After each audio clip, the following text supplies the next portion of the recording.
going on, everybody? Zack Rosenblatt here with Mike Kaye for the latest episode of the No Huddle Show. I'm back in New Jersey after close to a week in Arizona. I already miss it. It was beautiful out there, and I'm just saying all of this to make Mike even more and more jealous because I know he was. It's working because he lived in Arizona for a little while. I lived in Arizona for a long while. You guys might hear my dog eating in the background because she always waits until the podcast to start doing it.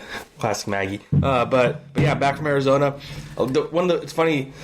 I mean, everybody knows what we're going to end up talking about in this podcast, but one of the biggest discussions out there was, of course, about running back and what the Eagles were or weren't doing there. And we heard both Doug and Howie emphasize, the last 2 years, all the guys we added came after the draft. Like, they said that multiple times to the point where, like, all right, well, they're going to do that again, which obviously was a misdirection of some sort because I'm guessing Howie Roseman was negotiating with the Chicago Bears while we were out there. They acquired Jordan Howard. I mean, did you expect them to do a move before the draft? Because it kind of felt like they weren't going to at a certain point. I expected them to make a trade. I didn't think they were going to make a signing. I had proposed a deal. You can read about it on NJ.com/Eagles. Of them maybe dealing Rasul Douglas to the Browns to get Emmanuel Ogbah, who not a running back. Not a running back. A defensive end, a priority position, quote unquote, for the Eagles. At some point it felt like it made sense, I guess, to trade for a running back. They did miss out on Tevin Coleman because the price was too high, even though his price was less than $10 million over 3 years. Well, it's actually 8.5, and I think he technically is only making like $1 million more than Jordan Howard this year, actually. Right, so the guy who replaced him at Indiana, by the way. Oh, I didn't even think of that. Yeah, it's very weird. Well, Nate Sudfeld that's was so his weird. quarterback at Indiana. Oh, man. Both of theirs. Small football world.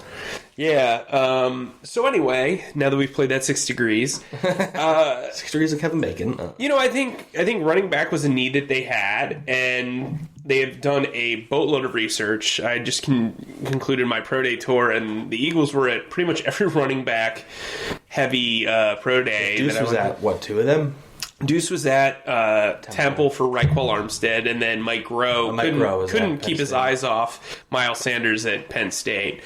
So, and I know for a fact that they have been on top of Miles Sanders this entire process. So, again, it's a little bit weird because it felt like they didn't need to make this move now, but maybe they did. Who knows? Maybe they felt like if he got released, he'd be more... He could sign anywhere as opposed to coming... Right, or would want a bigger salary. So, you get him. I think he's supposed to... His base salary is 2.025, yeah. So, that's pretty cheap for a starting running back. I'm not convinced he's the guy. And we'll talk about that a little bit later, but he is the guy that makes their need entering the draft not that big. Yeah, so let's say the trade was Eagles get Jordan Howard and they give up a conditional 6th-round pick. We don't really know the stipulations, but if he meets whatever they are, it could turn into a 5th-round pick next year. So they basically didn't give up. Like I said, my dog's eating right now. I don't know if you guys might be able to hear it. I don't know. She literally waits until we do the podcast every time.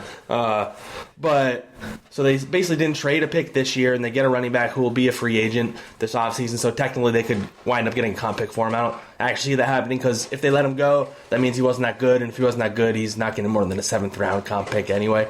So this was a low-risk, high-reward type trade. If he becomes the player that he was as a rookie, then it was a home run. If he becomes the player he was last year, then you move on again next year like they do every year with running backs. Yeah, I think this it was a classic Howie move. Right, I think there was a lot of blowback from other media. You got a lot of blowback. Well, yeah, no, I'm not talking about that. But there was a lot of blowback from some media that, the whole they don't value the running back thing was kind of a myth.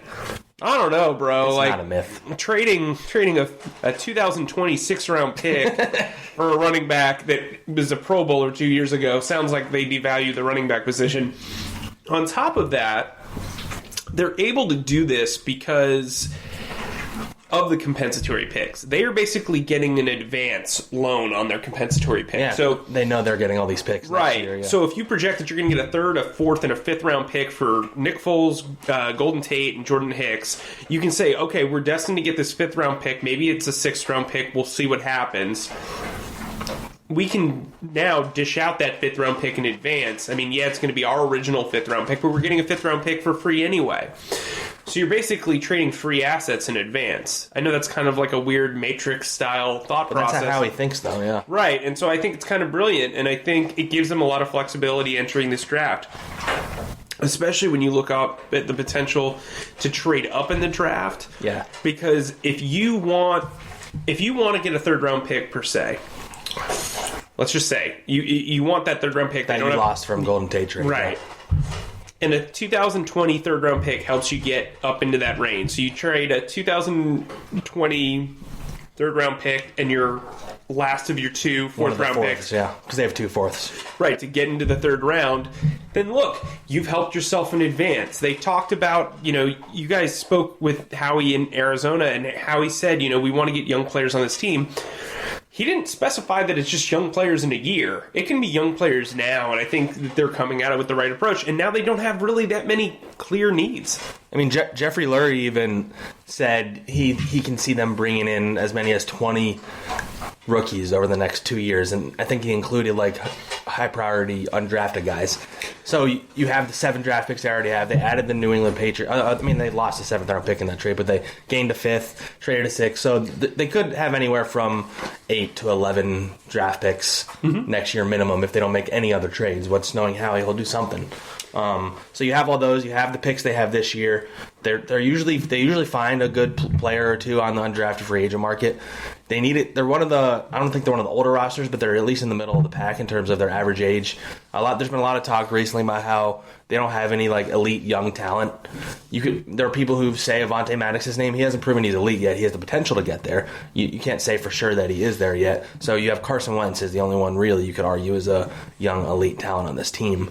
Yeah, if I really think about it, there are guys that have the potential to be there. Fletcher Cox is still pretty young. He's been in the league 6 or 7 years. I think Derek Barnett's going to develop into something. Yeah, you're saying you think he's going to, but they have nothing that is there yet. Is the point? So they need. What do you consider young? So what, in the first 3 years of your career? Oh, okay. So you're saying rookie deal guys? Yeah, rookie deal guys. Yeah, that's fair. Because they haven't done a great job drafting in reality. If you look at the overall, there's a lot of role players. The point being, they need to fill out the roster with young players, especially since cap is going to be tight next year.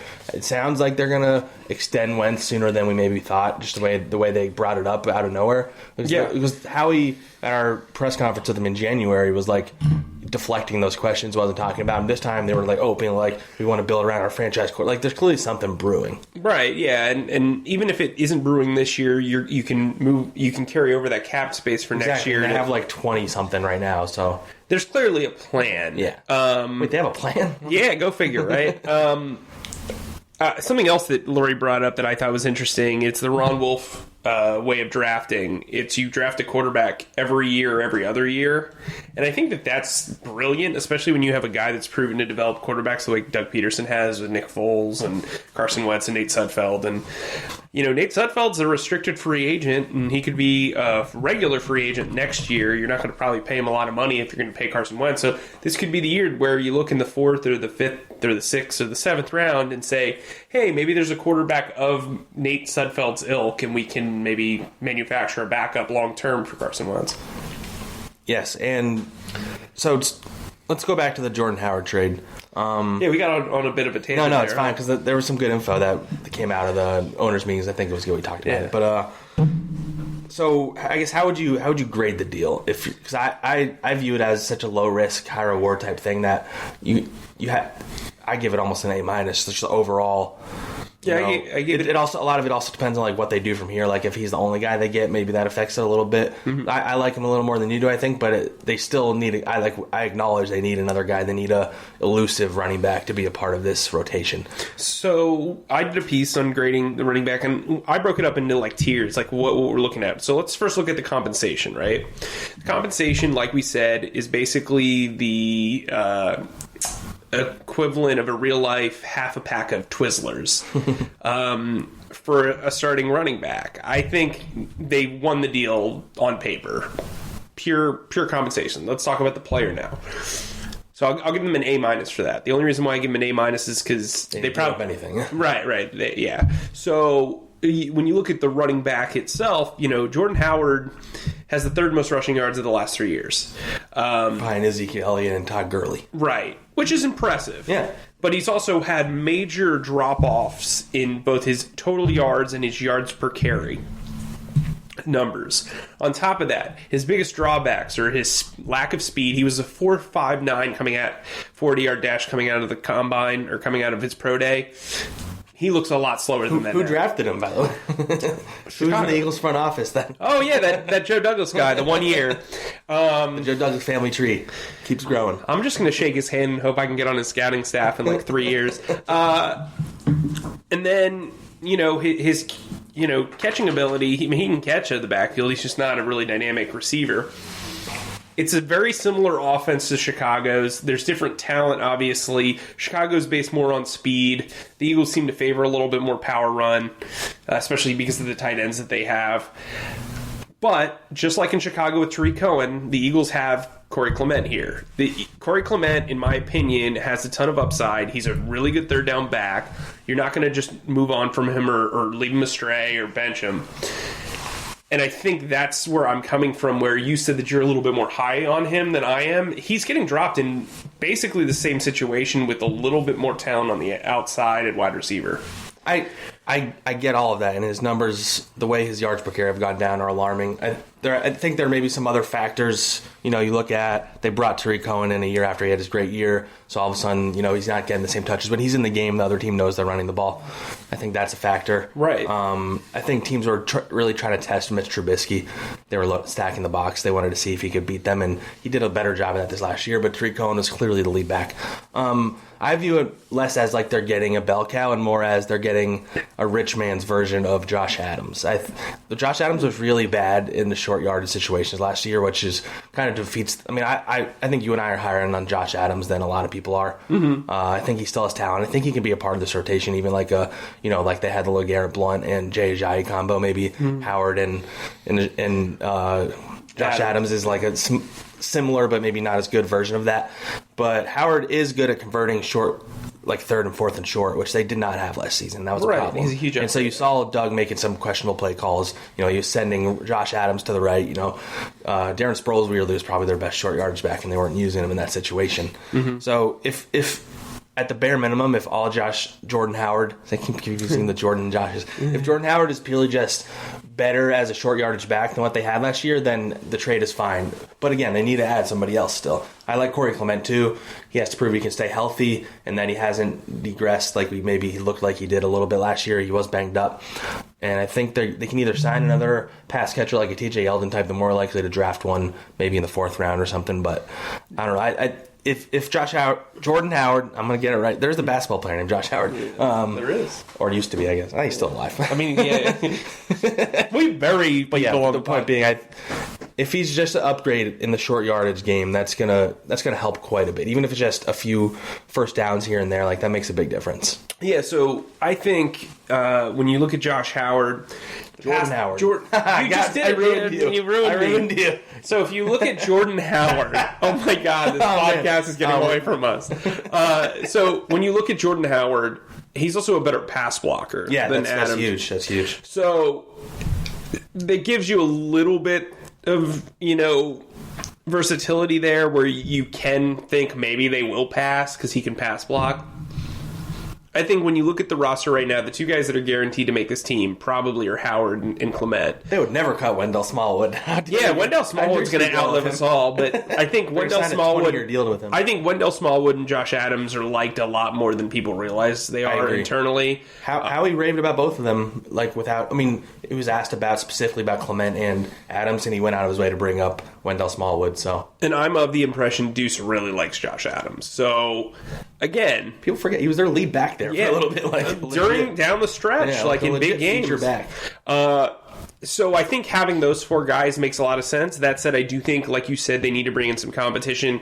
A guy that I really like is Darrell Henderson from Memphis. I think he's perfect for that role. I think his teammate Tony Pollard, who's basically a bigger Darren Sproles, makes a lot of sense. Reichwell Armstead's a guy that keeps popping up in my brain every time I think about this trade because Reichwell Armstead's a guy who's got understated speed. He's a guy that is he a pass catcher? He wasn't at Temple because Temple they didn't really throw the ball a lot, but he looked really good catching the ball at the combine and catching the ball at his pro day. He's got a lot of confidence. He's a local guy. They tend to like drafting local. You can get him in the 5th or 6th round. Right. But you look at Wendell Smallwood's a Delaware guy, Corey Clement's a New Jersey guy, and got to keep it in the and Josh Adams is a Pennsylvania guy. Tri-state area, yeah. Right. So I think he makes a lot of sense. I'm higher on this running back class than a lot of people are. I'm also higher on Josh Adams. So, from my perspective, I don't think they had to make this move. I think the move pays off. So from there, let's look at their draft, like how this impacts. Yeah, this changes their, let's rank what their needs are, I think, because I think it's impacted by this draft. It definitely is. But to get to our overall grade, I think when you look at Howard coming here does not stop them from drafting somebody in the 1st, 2nd, or 3rd round, in my opinion. I mean, maybe it stops them from going in the 1st round because they made it a priority, but that day 2 range, David Montgomery, Darrell Henderson, Miles Sanders, those guys should still be there, and they could be long-term answers. He's only here for 1 year, I already was of the mind that I wasn't 100% convinced they were going to pick a running back in the first 2 rounds anyway. I could see it if Josh Jacobs fell, which is, I think, possible, because I think people forget that teams just don't draft running backs high anymore unless you're the Giants. Maybe the Giants will draft him 17 overall or whatever. That'd be great. I would die. Or Miles Sanders, pair up Penn State homies. But I don't know. I see it more as use one of those 4th round picks, or you trade into the 3rd round if one of those guys, because it's possible one of those guys you mentioned, Darrell Henderson, he's a little undersized, maybe he falls to the 3rd round. Right. They do need a draft. They need to bring someone in. I don't know if it's draft pick or maybe they just do the undrafted thing again and they hope they grab another guy like that. I don't know how they go about it, but they don't have an elusive, unless Doug Peterson was pretty happy to say that he would be happy to have Darren Sproles back again. I don't know. Sorry to slander Sproles again, but I don't know. If you're going to do a rotation, you've got to love every aspect of your rotation, or it doesn't work. So they love Corey Clement, they love Jordan Howard. They need to get a guy who can be a Darren Sproles-esque option. That's my point. Yeah, instead of making a Darren Sproles again, find a new one. Right, and develop that guy, because maybe that guy can eventually be a feature back when let's say Deuce Staley gets a head coaching job and you decide you want to move away from rotations. So let's talk about the draft needs. You wanted to talk about that. I'm torn between 3 positions at the top. You mean in their first 3 picks? No, their first 3 needs. Oh, okay. So you could, if you ranked any of these number 1, 2, or 3, I would 150% be like, you're right. Are you just purely saying draft needs, or are you saying roster needs? I'm saying roster. Well, draft needs for me, I'm projecting the future. They don't have any major concerns. Which I feel like is an underrated point we should say, because they really, now that they got Howard, you could technically, if they started the season tomorrow, I think they're fine. Yeah, they have depth concerns. Maybe right guard is an issue if you don't know if Brandon Brooks wouldn't play tomorrow, obviously. Right. So you'd start Matt Pryor at that point, and that's a problem. But they can still sign a veteran offensive lineman, blah, blah, blah. But they're in really good shape roster-wise. One of the better rosters in the NFL. Yeah, they enter the draft having tons of flexibility. So when you never want to have to draft for need. Right. And they definitely do not. Yeah. If I'm looking at their 3 biggest draft needs, you can't see my quote fingers. Defensive tackle, defensive end, offensive tackle are the 3 biggest needs in this draft for them. They need to find the heir apparent for Malik Jackson, because we don't know how effective he's going to be in this defense, and they need a better rotation. I like Trayvon Hester. They like Trayvon Hester. Yeah. They need to upgrade that and feel like they can come out of it good at the defensive end. If Chris Long retires, what are you going to do? If he doesn't. Right. I mean, you need some added youth there. I like Josh Sweat again, but you never know. Yeah. And then offensive tackle. They have put it off for years. He's 37. And some would say that's actually smart, because if you look at what, I brought it up before, where the Cowboys drafted Martellus Bennett to take over Jason Witten, and Jason have never taken over for him. Right, and Jason Witten outlasted him career-wise. And he came back. Yeah, so I'm really... I texted you the other day. I spoke to him earlier in the week. Dalton Reisner, to me, makes a ton of sense for this. Mike has a man crush on him, guys. I do. This guy can play left tackle, right guard, left guard, center. And this is a team that's going to have a lot of movement along the offensive line outside of Isaac Seumalo in the next couple of years. Jason Peters is older. Jason Kelsey's contemplated retirement. Isaac Seumalo's contract is easy to get out of. Brandon Brooks is coming off Achilles surgery. Lane Johnson is one suspension away from hosting a party on a yacht somewhere while he's serving a 10-year vacation. I don't know what on that one. Yeah, sorry, I struggled. Vacation? Yeah, I don't know. Well, I mean, he's going to prison for his next one. No, but he's going to miss a lot of time on his next suspension if he has one. Hopefully, he doesn't. There's just a lot going on there and a lot of unknowns. And you can talk about Jordan Mailata until you want, all you want. You can talk about Matt Pryor all you want. Those guys have never played in games. Haloti not yeah, Big V is not. Haloti Nada, dude. This has been, and we're really a tough name one. We've been really rusty. At least it wasn't only you this time. Yeah, right. Thanks. Big V, has shown that he can play. I would just rather have him as a swing tackle and not the heir apparent to the biggest, and most important player of the last several years. If Carson Wentz is your investment, you need to protect your investment, and Big V is not the protection. Right. And so what I like about Dalton Reisner is that he played center as a freshman at Kansas State, and you have to make all the calls at center in Bill Snyder's offense when you're center. As a kid, like an 18-year-old kid, and he was surrounded by seniors, including Cody Whitehair. Then he became a 3-year captain at right tackle at Kansas State. And just talking to him, this guy seems like a really smart guy. He's very focused. Really wants a Philly cheesesteak badly. I don't know if he's just playing up, but he brought it up several times. He makes a lot of sense to me. You look at if Jaywan Taylor falls, which I don't think is going to happen, Jonah Williams. There are guys in this draft. I mean, Cody Ford. There's a lot of offensive line talent there early. I'm not sure where it's at. I haven't watched enough to tell you if there's second or third round guys that are awesome. But I think there will be a run on offensive linemen in the 20s, and I think the Eagles should be part of that. I agree. I think it comes down to if one of those elite guys you mentioned are there. I don't think they're not going to reach for an offensive tackle. Right. They're more likely to, I actually almost even think they might trade back if they don't have a guy there that they love. Mm-hmm. I could also see a trade up, like you mentioned. They're building up all these draft picks for next year. If like Ed Oliver falls, which he probably won't after his pro day because he was pretty ridiculous there. But my line of thinking is that they go best player available between defensive end, defensive tackle first, or trade back, and then in the second round you pick up somebody like, it seems like Titus Howard is a guy they've shown a lot of interest in the pre-draft process. Small school guy, raw prospect, was a quarterback and tight end in high school.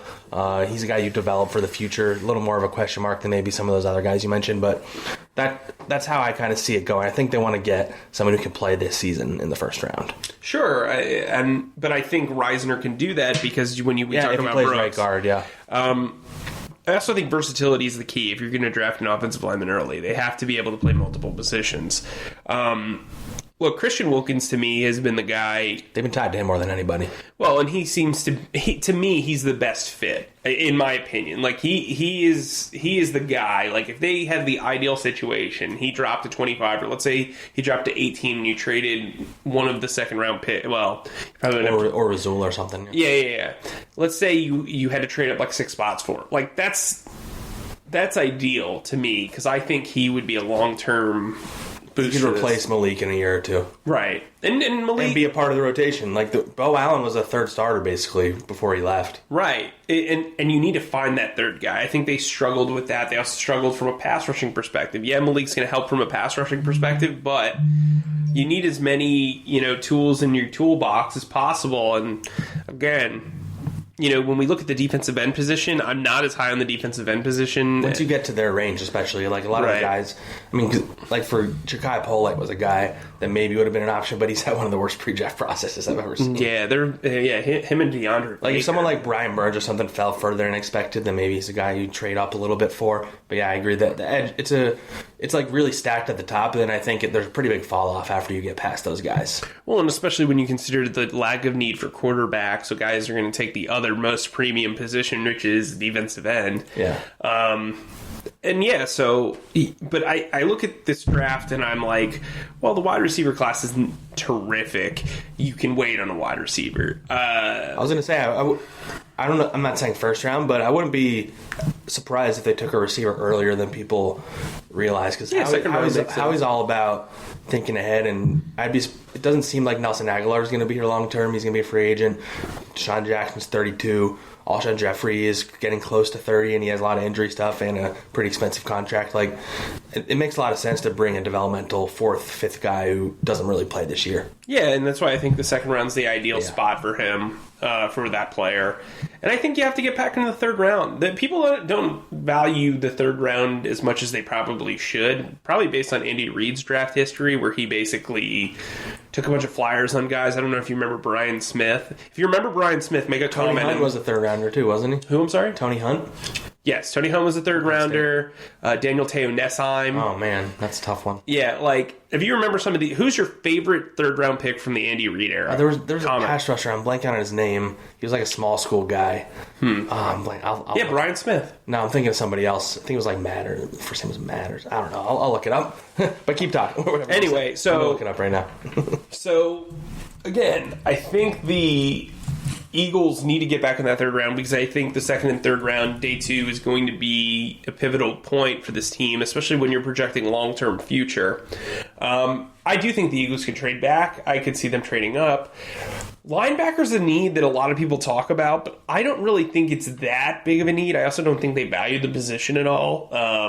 Not at all, but like, I don't think it's a position that they feel is necessary to upgrade in the 1st or 2nd round. There's guys later on in the draft that they can target to compete with, like LJ Fort, who I told you was going to be the top dog at middle linebacker as of now. As of now. Yeah, stipulate. I think they could use some guard help. You look at Matt Pryor. They don't have an experienced guard behind anyone. They're still really high on Matt Pryor. Like, they need to bring somebody in. Well, and you need a backup center, too, or a guy that could ideally play both. I mean, I guess Sayamalu, as of right now, would be the guy who would slide over. Yeah, but you also don't want... you're replacing Say they don't have any other guards. Right. You're bringing Warmack back into the mix. I don't know. He's sitting out there. But, again... Tight end's like the only position that I don't think they address, just because, we forgot to bring it up. The breaking news, Richard Rodgers, 2-year deal. We forgot to do the emergency pod on that. We're really sorry. Yeah. All right, there's some great 3rd round names in here, you saying that. I just wanted, the one I was thinking of, Chris Gokong. Oh, Chris Gokong, yeah. He didn't amount Cal Poly. All right, but some of these 3rd round names from the Andy Reid era. Curtis Marsh in 2011. Oh, yeah, Curtis Marsh, Utah State. My God, they're so bad in 3rd round. Daniel Te'o-Nessheim, how you said, from Washington. R.I.P. No 3rd round pick in 2009. They went 1-2-5, actually. Brian Smith, the guy you mentioned, from McNeese State. Yeah, which was like the most bizarre...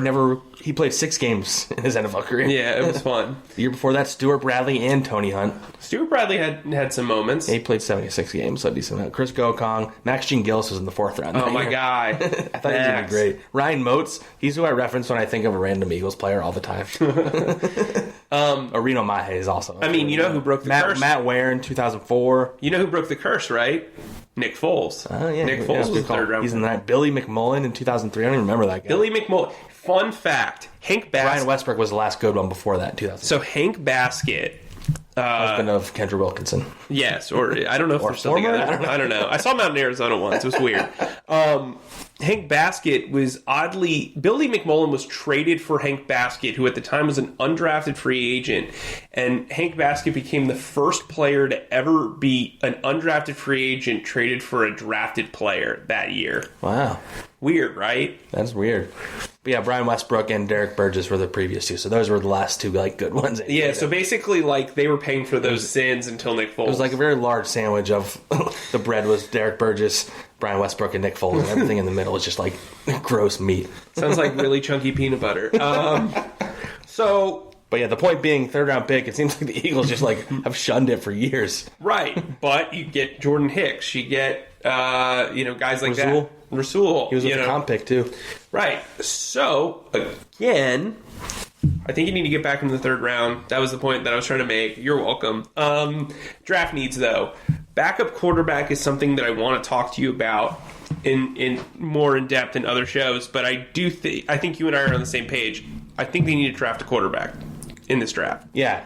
Anywhere from the 4th to the 6th round. Right. I think it makes sense. Especially if there's a guy in the 4th, you're like, oh, how is this guy here? Right. We really, a guy like Tyree Jackson is intriguing to me. He's 6'5", really raw. He went to Buffalo. He's athletic. They love those big armed quarterbacks. I mean, they had the three guys who were 6'6" last year. Like, I don't know if any team's ever had that. So he'd be a guy like you. It has to be a developmental guy. I like Stidham is a good one. Auburn. There's some other like later round guys like Kyle Shermer is even interesting. You'll probably study a lot of these guys more over these next couple of weeks. But yeah, even if they don't draft someone, they'll probably make someone a high priority free agent at minimum. Yeah, and I think again, it sounds kind of boring, but the Eagles don't have a glaring need. I mean, it's just not like Jordan Howard takes away a lot of the sizzle from this draft, really. Yeah, because everybody, the Josh Jacobs in the first round hype train was like reaching like intense levels, or people who have been adamant they weren't going to pick a running back are like, maybe they will now. I don't know. You know what they could pick now, right? What? Cornerback. A fullback, I think. No, that would be very bad for. I've been going all in on saying that. Really, maybe a little too much, I would say, but I'm like committing to the bit. Yeah, you got it. It's going to be the end of me if they pick Howie. Please, please. I think safety's the spot that's interesting to me. Juan Thornhill's a guy they met with recently. And he's really athletic, and he could be a good deep safety type. Yeah, they also seem to like Darnell Savage. I was at his pro day the other day. Johnny Garner-Johnson, they've been tied to a lot. Yeah. And then Nazir Adderley's a guy that's interesting. I don't think a lot of those guys. I think there's going to be one safety drafted in the first round. I talked to a defensive backs coach. You just don't value safety that much anymore in general. Right. I mean, I talked to a defensive backs coach from an AFC team who told me that he only thinks there'll be two at most, but he really thinks there's just going to be one. It'll probably be in like the 20 to 32 range too. Right. If I had to guess, it'd be Chauncey Gardner-Johnson. You think he'd be the first round guy? Yeah, I've been told. Or Jonathan Abram. I could see like the Raiders liking him or something. Right. I've been told that he'll be the guy. Pretty convincingly that Adderley will not be a first-round pick. Yeah, it seems like his stock's kind of gone to the second-round range, if not later. Well, he was running his first 40-yard dash at Delaware's Pro Day and hurt himself. And I've talked to some people in the league that said that might hurt him. Other people have said, the tape speaks for itself. If the Eagles can get him with like one of those late 50 picks. Yeah, that'd be a big deal. That'd be a pretty good pick, yeah. I actually think, and I was thinking about this the other day, if you draft a safety that can play nickel, you never have to play third safety again. You just have that guy as the nickel, and I'm wondering if that's something that they have in mind. Like Gardner-Johnson's a guy that makes a lot of sense as a nickel. Adderley does. Darnell Savage, Thornhill. Like all of these guys are like scheme fits, but a lot of them can play nickel. And so I'm wondering if you factor in, maybe, Crevon LeBlanc can play more outside and be a backup outside guy if that's your thought process. But, it'll be interesting to see how it all works out. All right, we'll end it on that note. I'm sure at this time next week, the Eagles will have made some crazy trade or something. It's always something. I happen to be like driving home from the Phillies game, actually, I believe, when the Jordan Howard trade happened. It's always when you least expect it. That's how he does Always. Always. But on that note, thanks again for listening, guys. Make sure you subscribe, write a review, leave us a comment, and listen again for next week's episode. Yeah.